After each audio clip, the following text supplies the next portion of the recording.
is brought to you by Head Start Basketball.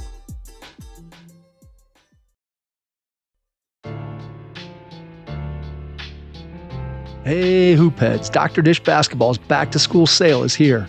From now until August 30th, you can get $3,000 off the industry's leading shooting machine, the Dr. Dish CT Plus. In addition, the first 200 customers will also receive a free Dr. Dish IC3 shot trainer to use at the school or keep for themselves. Shop now at drdishbasketball.com and follow their incredible content at Dr. Dish B-Ball on Twitter, Instagram, Facebook, and YouTube. Mention the Hoopheads podcast and save an extra $300 on the Dr. Dish Rebel, All-Star, and CT models. Those are some great deals, Hoopheads. Get your Dr. Dish shooting machine today.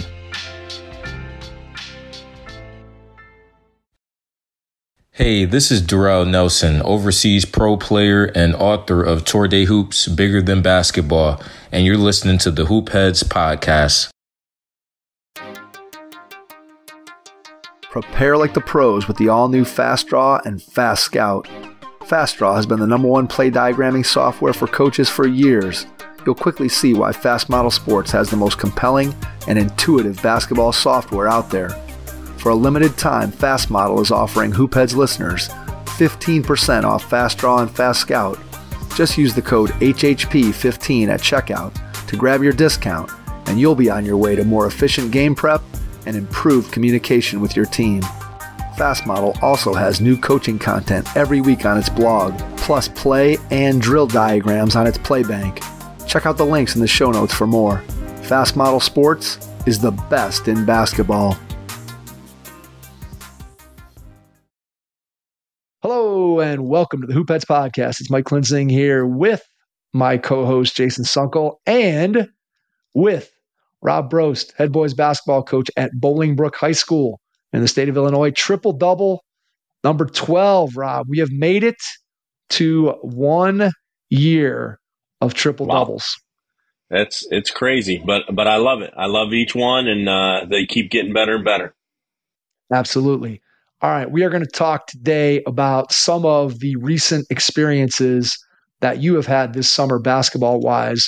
We're going to start with your trip over to Italy to work and coach and teach the game to some young Italian players. So talk a little bit about that experience. Take it in whatever direction you want.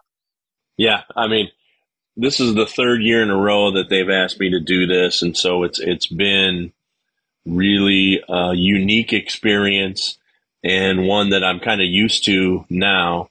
Both Trey and I went, my son, who's going to be a junior in high school. And so what we do, we fly into Milan and then they pick us up. And then we go up into the Alps, actually, to a town called Bormio. And, they have the biggest camp in Italy run by NCAA Academy. So we're there for a week. Camp starts Sunday night and is over Saturday morning. We work with the kids all week on various aspects of the game, and it's been really, really a great experience for me, both professionally, but also getting to spend some time with Trey in that atmosphere where he can help me demonstrate and, do some of the things and really participate in the coaching side, actually, of instructing those kids. And he's made some lifelong friendships from kids there that are still connecting with him on social media. And then obviously, I've made some lifelong connections there over the past 3 years of doing the camp. So it's been a great experience, all the way around, not only for me personally and professionally, but also for my son to be involved in it as well. So it's been really, really a special thing. Has Trey thought at all in these experiences about coaching as a profession? Have you and him talked about that at all at this point? I mean, we talked about it a little bit. I try not to push that, just like I try not to push his playing even. And so, if he brings it to me, then obviously we'll talk about it. But he really enjoys it, and they treat him so well. He's almost like a mini superstar, in the town of Bormio. When we walk the little village streets and go to shops and all of that stuff. A lot of people recognize him, know him, get pictures with him, all of those things. So it's really, really been any autographs yet, Rob? Any autographs? The autographs as well. You'd be shocked how many autographs that both of us signed at the camp. So it's a situation that's been very good to us, but hopefully, even more importantly, it's been good to the kids that attend the camp. I got a question, Rob. Could you turn this into an NIL deal when he gets to college? I'm not sure, but the fact that they, pay for a lot of his expenses and then obviously all of mine as well. So, that part is really good. So I don't know if we could turn it into that, but it's kind of already doing some of that. There you go. Tell people how you first got connected with this opportunity. The people from Italy that run the camp had some connections with USA Basketball and asked for some recommendations. And, fortunately enough for me, Coach Showalter recommended me to them. And then the rest is kind of history. It's unique getting a call from Italy on your cell phone, and then you can't really understand what they're saying, but you want to do the camp, but you don't exactly know what it entails. And so, the first time was very unique, I would say. But once you get there and the basketball starts to happen, basketball is kind of a universal language, and everybody kind of knows what you're talking about when you get there. But they treat me so well there, and it's been such a great experience. I look forward to doing it every year, and, Lord willing, and they keep asking me, I'll keep doing it for sure. Do they give you an idea of what they want you to specifically teach, or is that something that you can kind of have free reign to teach whatever you want within the confines of the structure of the camp? What's the preparation process like on your part? Yeah, so here's kind of the daily scenario, I guess you would say. Each morning I address the entire camp for about an hour. So there's an hour session where I say demonstrate, but that's mostly Trey, right?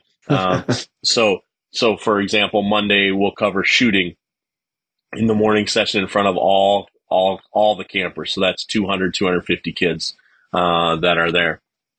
And so that's kind of like a mini clinic, right? For about 50 minutes to an hour. And then I'll work with subsequent groups after that session is over with doing some of the things that I presented in the morning, if that makes sense. And then, so teams are split by age group and those types of things. And I'll work with different age groups throughout the day and then into the evening on some of the things that, I presented on in the morning. And so Tuesday might be ball handling, or ball handling and passing. Wednesday might be short-sided games, something of that nature. And so then we progress into other things as the week goes on. And so, I present to the camp in the morning, and then I work with, groups of 15 to 20 in each age group, as the day goes on, and then try to work with as many of the campers as I can, throughout the day. So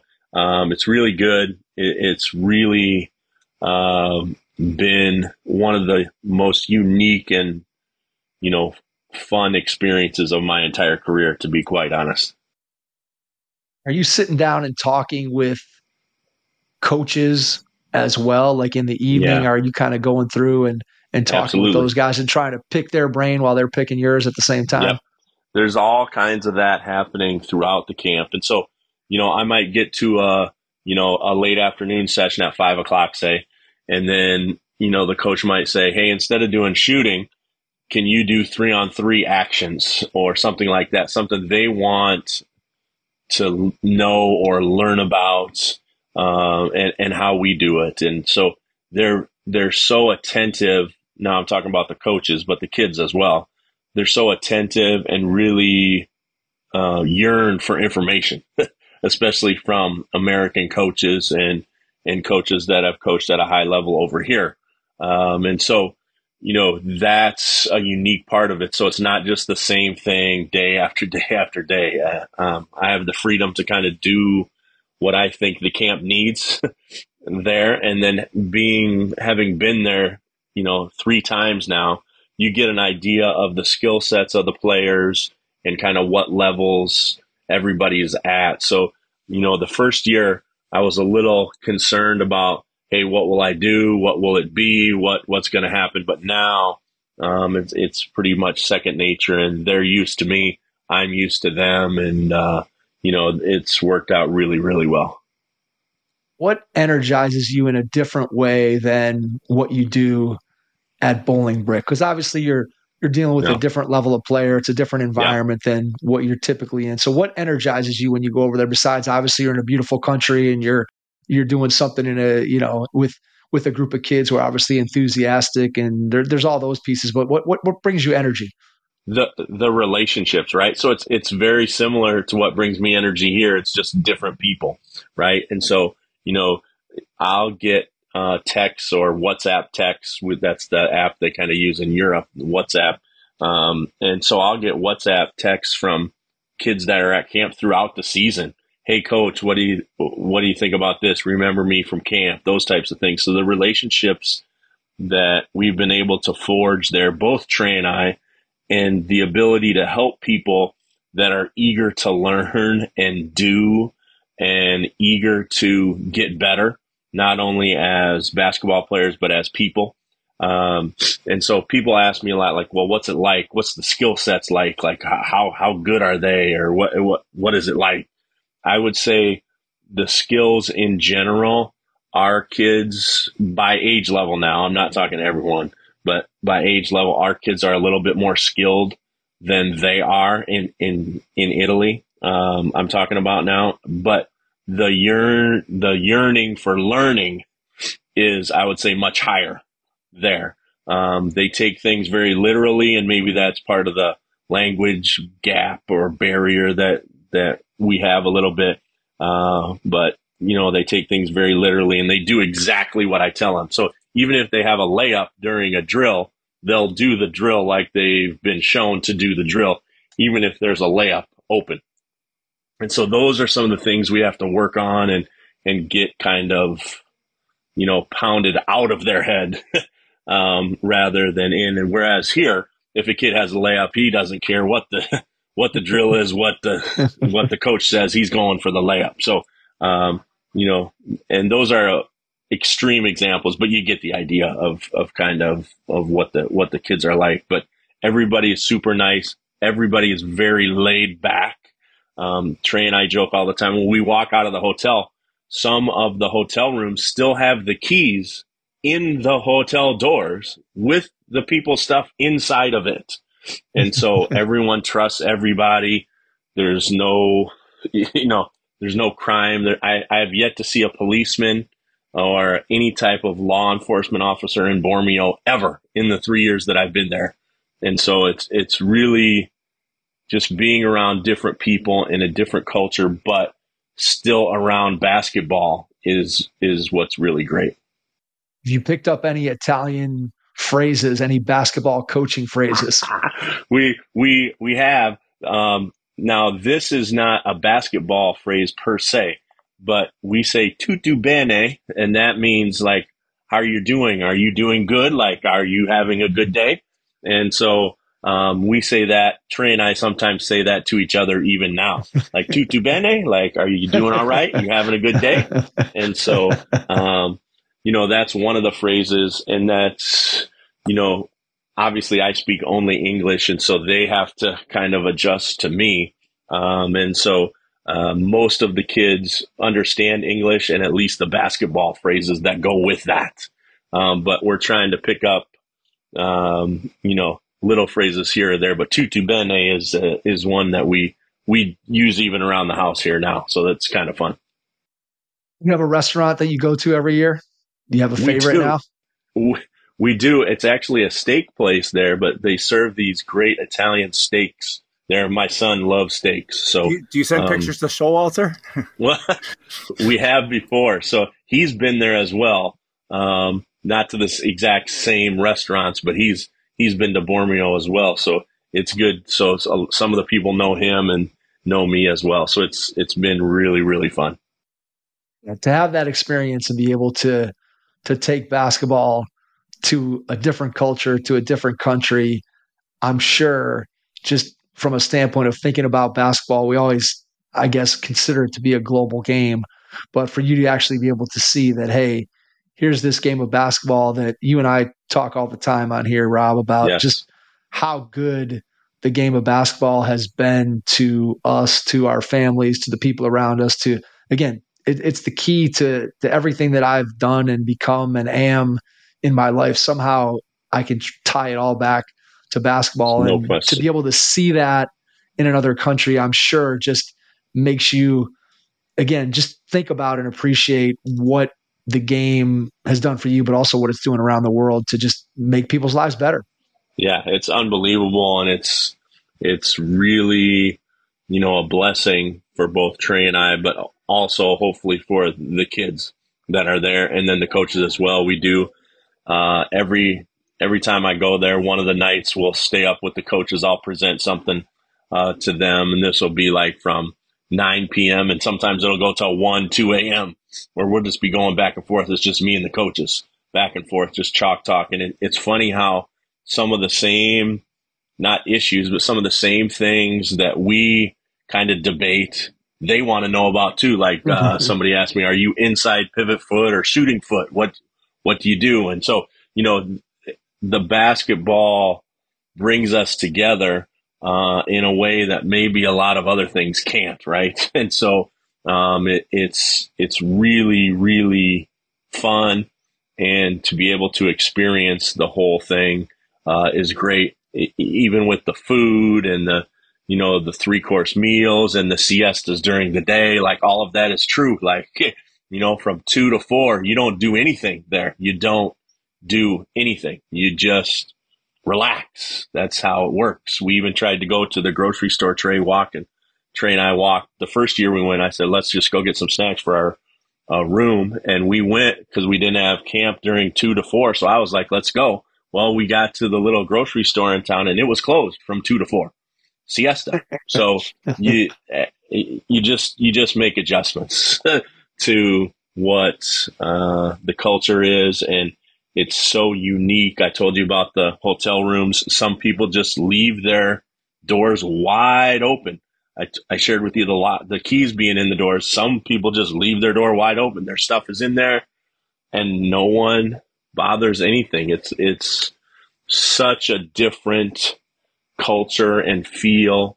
On the last day of camp, just something like this would never happen. And all the kids bring all of their bags downstairs in the hotel, and they put them outside the hotel, all their stuff. And then we go to the gym for 6 hours, and then we come back and everybody's stuff is still right there, and they just grab their stuff and then they get on the bus or however they got there, get on the thing with their parents.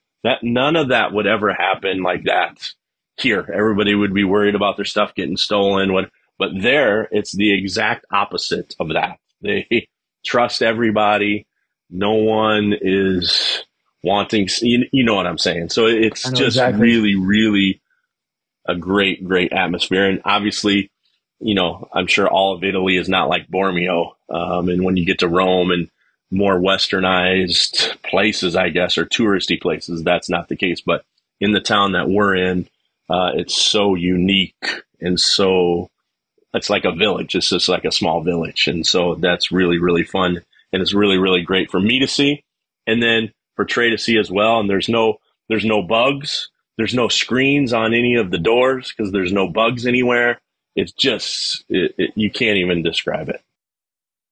I'm going to give you a book recommendation, Rob, and it's not just for you, but it's for our audience because I think it fits here. And We've had the author of the book on. It's called How Basketball Can Save the World, 13 Guiding Principles for Reimagining What's Possible.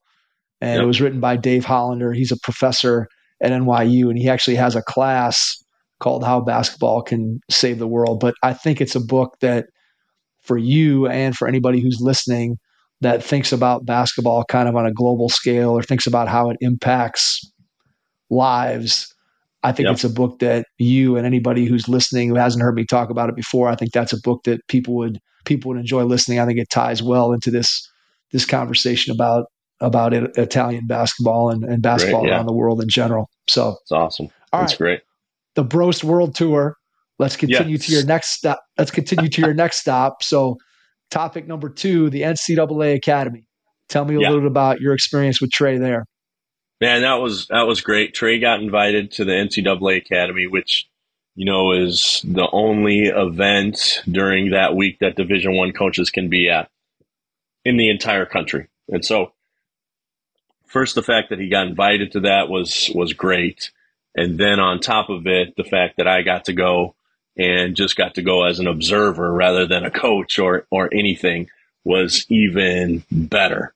And so, I had heard about the NCAA Academy, obviously, but, I had never seen it really in action. And they do a really, really, really good job of, the organization of it, how they split the teams. It's just first class all the way around. And they have 3 pathways there, the individual pathway, which that's what Trey did. Then they have the team pathway where they have a 15U and 16U tournament, 24 teams each, I believe.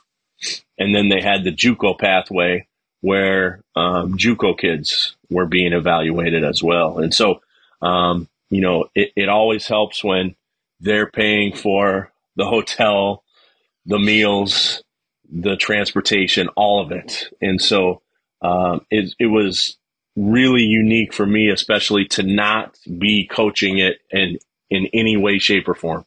And so, for Trey to get to participate, number one, and then for me to just observe without having to coach was really unique for me. I just got to be a dad. And so that part was really fun. And, we talk about how basketball connects. I knew so many people there. So it was great to catch up with a lot of people that were there and were working. And USA Basketball kind of runs the tournament pathway or the team pathway that's involved there. And so it was just really, really great for both of us again. And Trey had a really good experience. Obviously, he could have played better. He could have played worse. I don't really worry about that. But for him to be able to lace him up against, 200 of the best players in the country, that was a really great experience for him personally as well. Do they have any educational pieces that go along with that? Talk a little bit about that side of it. Yeah. So that's a major part of it. So they have life skills sessions. So you play in the individual pathway, you play 2 games a day. And so either in between or before and after those games, you have life skills. And this is for players and for parents. We went to separate sessions. So all parents went to, 3 sessions of life skills, and all players went to 3 different sessions of life skills. And so, for example, on the parent side, one of the life skills sessions was on being eligible. What do you need to make sure that you are NCAA eligible? You have to register in the clearinghouse. You need, 16 credits to graduate high school, and 4 of them have to be in English, and so on and so forth. And so the education piece, really, really important part of it. And you have to check in and check out of your life skills piece. And if you don't attend your life skills piece, then you cannot play in any more games. And so it was really, really well put together. And so, for example, some of my life skills that I went to, one of them was on NCAA eligibility. One of them was on gambling. And then one of them was on NIL and NIL activity and, how that landscape has all changed. And so the kids had similar ones, but more designed to them on similar topics. Like I know they had one on gambling as well. They had one on NIL, but it wasn't exactly the same as the parents, if that makes sense. So they really focused in on the groups that they were presenting to. So the educational piece was really paramount in the whole thing. And so all the kids, whether they were on the individual pathway, team pathway, or the JUCO pathway, everybody had to do those life skills sessions. And what made it even more unique for us is I had another player that was playing on a team that was there. So when Trey wasn't playing or I wasn't at Life Skills, I could watch one of our other guys who was playing on a team that was there. And so it was just really, really fun and really unique, and no pressure on me to really do anything of any sort except for eat $25 worth of food every meal, because that was our allotment. So I tried to do that, and I gained a couple pounds. Not that that's a shock to anyone. From the NIL perspective, Rob, what was the NCAA's position? What were some of the things that they shared with you as a parent? I'm just curious, because the more I talk to coaches around the country, the more it becomes clear what NIL has become, which I don't think is what the NCAA initially intended it to be. And I don't think it's what coaches or anybody else in the game thought that it was going to become, which is basically paying salaries for players, is basically what it's come down to. And I was just having a conversation. It's funny because I had a conversation with a guy who played at Kent. He and I did not overlap at all, but he came in the year after I got there. And he and I were just talking a little bit about, making donations to a program for NIL. And he's talked to people, not just from Kent where we both went, but to some other schools and people that he knows. And the thought process is, in the past, if you made a donation, that donation might have contributed to a capital fund that allowed your school to build a new weight room, or put up a new practice facility, or it helped pay for a specific amount. And now when you collect money for NIL, it feels like that money, like I said, is just kind of going to pay a player's salary, so to speak. And we don't even know, again, like, is that player going to be productive? Like, they haven't even played a game and we have to guarantee them an NIL deal. So I'm just curious, what did the NCAA talk about? We heard a lot, and this was the opening of the NIL thing. Ever changing, pending litigation. We heard that phrase a lot. And we heard, ever changing. And even last month, there was different rules than there is this month. And how, there's litigation ongoing that's going to change the landscape even more. So the underlying thing that I gathered, knowing a little bit about all of these topics already, being a high school coach, so I had a little, I'm privy to some of this, ahead of time, was that that landscape is ever changing. And I think it will continue to be. And I think there's going to be pushback on both sides, meaning the NCAA trying to get more control over it, and then the individuals, not necessarily the players, but ultimately the players, but the agents and the pushing back, saying, no, you can't do that to us. We are free to do what we would like to do. And so there was a couple questions, even I can't remember the specifics, but the lady from the NCAA said, I cannot answer that right now, pending litigation. There was that phrase again. So, it just seems like there's just a push from either end of that thing. That's the idea I got, at least from the NCAA's perspective, that they're being pushed to try to put some parameters around this, but at the same time, they're being pulled or pushed by people saying, you can't do that. You can't put parameters on it because we can do what we would like to do. And so you're exactly right on the example that you gave. When you used to give to Kent or any institution, it was probably to their general fund, and maybe it upgraded facilities, or maybe it upgraded facilities and you got 2 tickets to a game or whatever it was. Now you don't know where that's going. And, the rule that they had just passed right before I went to my life skills session was that anything over $600 needed to be shared with everybody. And that literally had just gotten passed like a week or two before I did the life skills. So they covered that a little bit and how that's a contractual thing. And now it's going to move towards the institutions can pay players, not just the collectives. The collectives could only pay them before, but now, the institutions can pay them directly. And so this thing, I think, is going and it's got momentum, but I don't know how it's ever going to be stopped, to be honest. It's going to be stopped in the courts if it gets stopped. And I would guess that the courts are probably going to rule in favor of the freedom of players to pursue whatever deals that they want. I think that once the NCAA has let the proverbial cat out of the bag, I think it's going to be tough to stuff that cat back in the bag through any means. Because I think once this thing winds its way through the court system, it's hard to imagine that the NCAA is going to be on the winning side of any of those court cases. It's very difficult to envision that. So I completely agree. But, going back to the basketball piece of the academy, I think the NCAA did a really good job of having quality coaches there. It's hard to kind of put together 7 kids who you don't know, who are, I say a hodgepodge, but a talented hodgepodge of players, and then, get to know them. And then you got to play 6 games against another group of really talented players as well, and to coach them. So I think the NCAA is doing the best they can to make that a really, really good event. And I've been doing this on the high school side for 17 years. I have never seen so many coaches at the same place. I mean, everybody was there, but it's the only place they could go because that's the only place the NCAA allows them to go.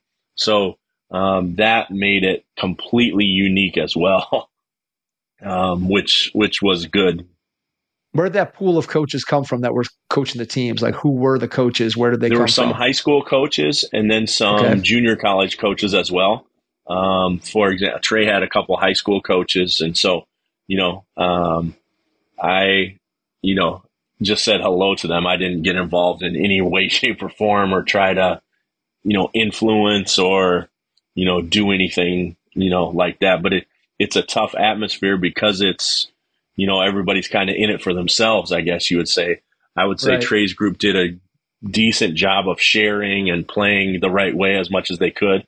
They didn't win a ton of games, but the way that they shared the ball, I was actually pleasantly surprised with, to be honest with you. And they did a good job of splitting the teams, and, everybody had, a 7-footer or 2. Some teams, depending on the numbers, had 2 big kids, but everybody had, at least one. And so it was really good. What was Trey's favorite part of the event, and how did he compare this? Will lead us into our next topic, but how would he compare that to an AAU tournament with his team that he plays with all the time? How did he feel about it? I think he struggles in that environment in general, where you're just getting kids together and you can kind of do your own thing. Just because I don't want to say he plays right the whole time, but he's used to sharing and not demanding shots. And this is a time and place where maybe getting your own shot is okay every once in a while, if that makes sense, because you don't have really time. They put in a moniker of offense, of course, but like you don't really have time to, do a lot. And so I would say, his favorite part was getting to play against and with some of the best players in the country. I think that was really good for him. And he went from, obviously he's a little bit better than average high school player, obviously, to there. You could argue he's average to below because he's 6 feet tall and all of the things, most of the guys, he was one of the smaller kids there. And, obviously he's very skilled, but, everybody there is very skilled. And a lot of them were, a lot of the guards were 6'3" to 6'7". And so that poses some unique challenges. So that part, I think, was his favorite part, was competing against kids of that caliber. And then over and over. And obviously he plays on a really good high school team, and he plays on a very good AAU team as well. But, doing it there against those players where that's all that's there and that's it.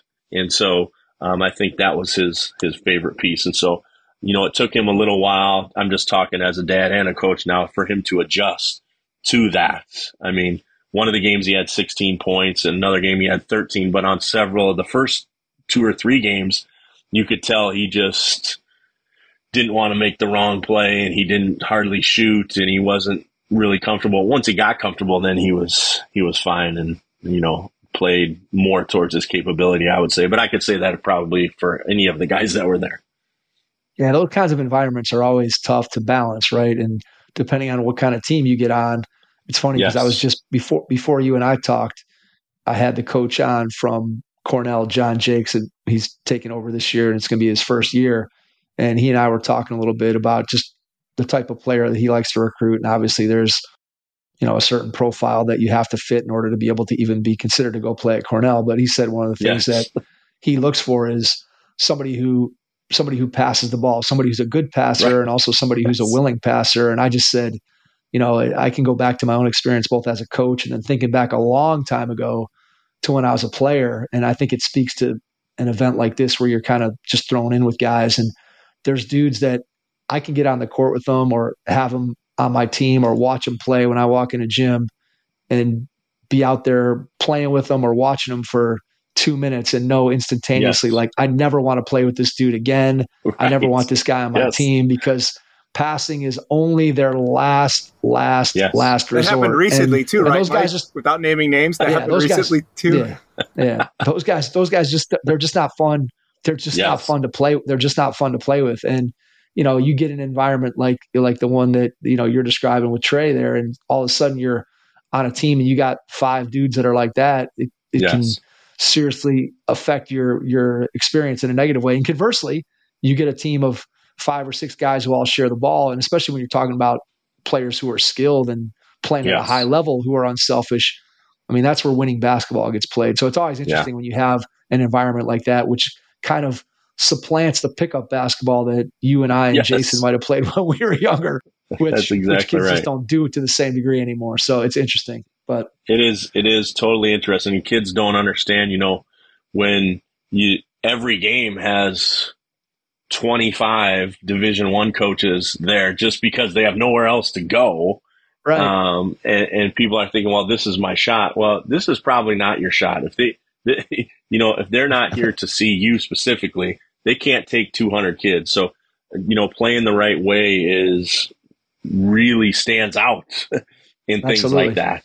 And, doing the right things and making the right passes really stands out at things like that. So, you have to take all of those things into account as well. But overall, I'm glad that he got invited. I'm glad that we went, obviously, and it was a unique experience. And for him to have it, is really good.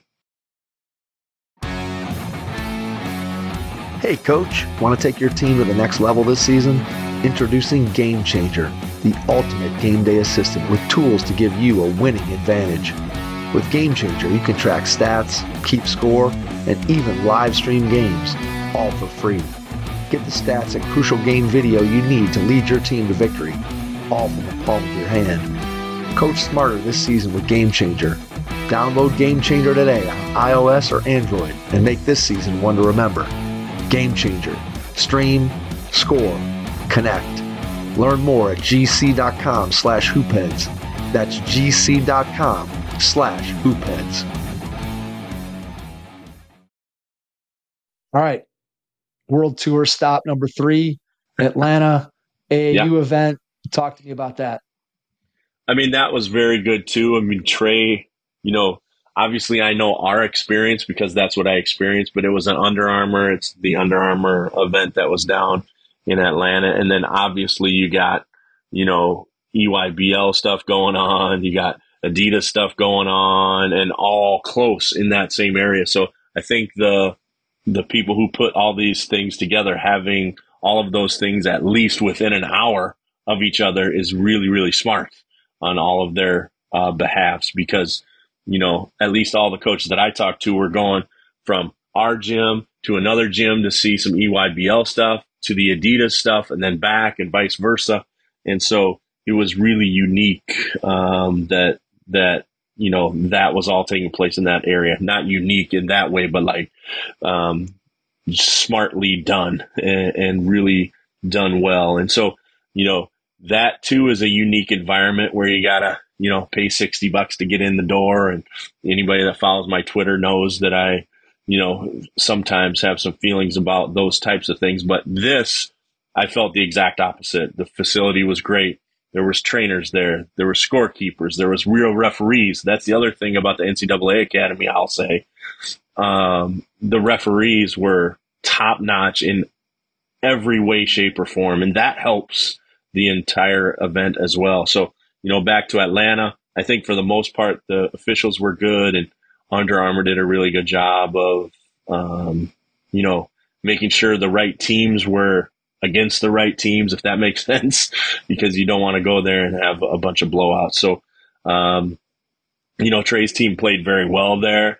I would say Trey's team is not, a top, 20 national caliber team. But on the other hand, they're above average, I would say. So they're right kind of on the borderline of, are we an elite team or who are we going to play, right? So, they played very, very well there. And, a couple of their kids had really, really good experiences individually. And so that part was really good. But it's fun, again, in that atmosphere where I don't have to coach. I don't have to do anything, and I'm not worried about anything. And whether he plays well or doesn't play well, I don't really worry about that, to be honest. So it's kind of like a mini vacation for us and our entire family. I'm hearing a lot of. I'm really enjoying this not coaching part of things. Yes, that's because it's the first time I've really been in those chairs where I didn't have to, worry about, are we winning? How's playing time going? How's he playing? Because I'm a firm believer all that stuff will take care of itself. Can I ask you a question? And maybe you already answered it, or in a different pod or whatever. So when you're there and just observing, are you just sitting in a corner by yourself? Or I usually stand in the corner and I don't say anything to anybody. Okay. Like, so I might say, come on, we need a Reba. The Mike Klinzig tactic, where he sometimes sits on the opponent's side of the. I'm similar to that. I'll tell you what I don't do anymore, but I used to just put headphones in and hold my phone so it looked like I was talking to someone, so no one would come up and try to talk to me. Like, I just want to watch, that does, that's not as much of an issue now, just because I just am to myself and all of those things. Obviously, I want our guys to play well. When I say our guys, I mean Trey's team and the people that are on Trey's team. And I would love us to win every game, but I'm not really worried about it, concerned about it. I'm not really concerned about how he plays individually. I'm more concerned about, is he being a good teammate? Is he, passing when he should pass? Is he shooting when he should shoot? Those types of things.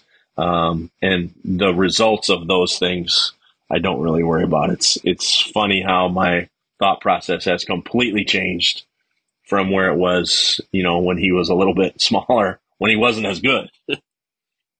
Yeah, it is interesting. Like, I love to just at AAU tournaments, I'm definitely a stander. So typically you have 2 or 3 rows of bleachers, and you'll usually find me standing behind those 2 or 3 rows of bleachers so I can make a quick escape and stay behind some of the craziness that goes on. And to your point, it's like I appreciate more and more just the ability to just watch and enjoy and take in what it is that my kids are doing at wherever they are. And so you don't, to your point, you don't always get a chance to do that, especially for you, who obviously you're coaching at a high school team, and you're invested in that, and invested in the results, and invested in every one of those kids' successes. Whereas typically, at least now, I've been just a parent for a few years, but then when I'm doing camp, and it's nice to not have to be concerned with the whole entire picture of like, hey, I'm running this tournament, or I'm trying to coach this team, or I'm doing all those things. It's like, I'm just showing up and standing and getting an opportunity to watch. And that really is a good feeling. When you said about the officiating being good, and that got me thinking about just some of the experiences that I've had over the years with AAU basketball, both locally here in Cleveland. And then when you start talking about my son's team that went and traveled to some bigger tournaments. And I know we played my favorite tournament that we went to, and we did it with Cal. He actually played in it this year as a grad, just went and played with the team, one of his younger teammates, and played in a tournament as a post grad. But the Pitt Jam Fest, which is always held at the convention center downtown in Pittsburgh, and they run in conjunction with the tournament. The hoop group runs a refereeing clinic. So basically, they have, the supervisors there. And then after each game, those supervisors are meeting with the officials who are officiating the games. And you think about what makes a tournament run smoothly. And obviously there's lots of parts to it, but the officiating, if it's good and you have officials who are controlling the game and to me, just running and getting in position and trying to be a good official. Try. Yes, just try. Yeah, that makes a huge difference, I think, in the experience that you have as a player, as a coach, as a fan when it comes to an AAU tournament. The quality of officiating is really, I think, critical, especially, again, as you talk about higher level teams playing. Obviously, you need better officials to be able to control those situations. So, yeah, I think that's critical. And, just simple things like, are all the officials there on time? Or, can you start the game on time? And those types of things. And back to the NCAA Academy, I think the officiating was top notch. You could tell that those officials were being paid, and they were being paid well because they were working. And you could tell they were taking it serious every single game. It didn't matter if it was individual pathway game, a JUCO pathway game, or a team game. They were working and they were taking it serious what they were doing. So I give the NCAA and USA Basketball a lot of credit for that. And then, jumping back to Atlanta in the Under Armour event, I thought overall the officiating was pretty good there as well. And so it really, kind of takes the top off of everything really, right? If the officials are just there and trying hard, right? And so that part was really good. And the other thing, I know I'm jumping back and forth, but back to the NCAA Academy, there were you had to have a credential to get in there. And so it wasn't like a bunch of crazy people in there trying to see highlight reels and a bunch of crazy cinematographers following the kids around. There was none of that. And so the whole atmosphere was more, just calm down. And like everybody knew we're here to just play ball and then have fun. And then, obviously there's a competitive piece to it and everyone's being competitive, but there was no craziness. There was no like parents going nuts. There was none of that. And so that adds to the whole experience as well in a good way. And that was refreshing as well.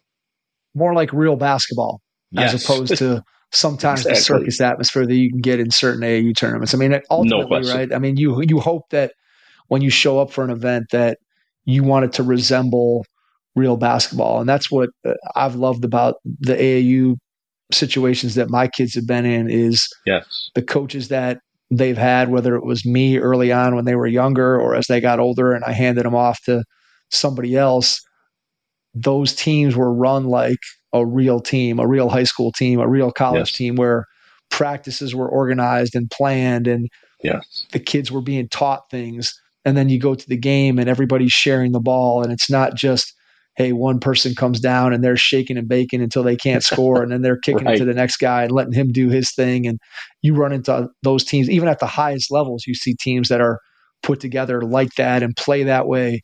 And to me, I always maintain that from a standpoint of the benefit of the player, both just in the moment of making them a better player, but also for players who have aspirations of playing college basketball, I think it's much, much better for the player and much easier for a college coach to evaluate a player when they're playing on a team that resembles a real basketball team as opposed to a team of 5 dudes who are all just taking turns playing one-on-one. And it just, I wonder and I question, and again, I probably shouldn't because I know where it comes from, but the fact that anybody would want to A, themselves play on a team like that, or B, as a parent, want to put your player, or as a coach, a high school coach wanting to have your player involved. And obviously you don't obviously have complete control as a high school coach over what programs your players play in.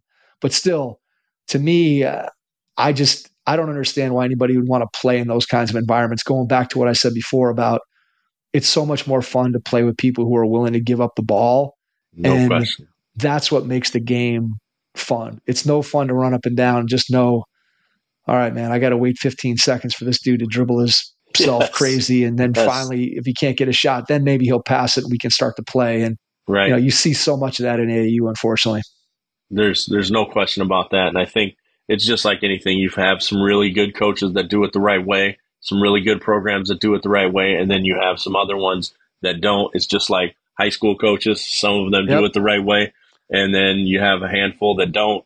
And so it's the same with anything, right? And so, our entire family went down to Atlanta, including my daughter, who's like Trey's biggest fan. She's going to be a sophomore in college. And so she took off of her work and came with us. And so it was just a great family experience. Obviously, my wife was there, and, we kind of just like to be around basketball and be around it because that's what we're used to, I guess, from, just growing up around it and then being around it. Both my kids, even though my daughter was a dancer, she kind of grew up coming to games and going to games since she was, 2-3 years old. And so she really loves to watch her brother play and loves to be involved. And, some of the parents started asking at the next weekend's tournament, like, where is she at? Where's Susie? Why isn't she? Well, I mean, she has a real job. She can't just, so anyway, so that's been fun too. So the Atlanta experience was good, and they won a bunch of games, and Trey played pretty well. So that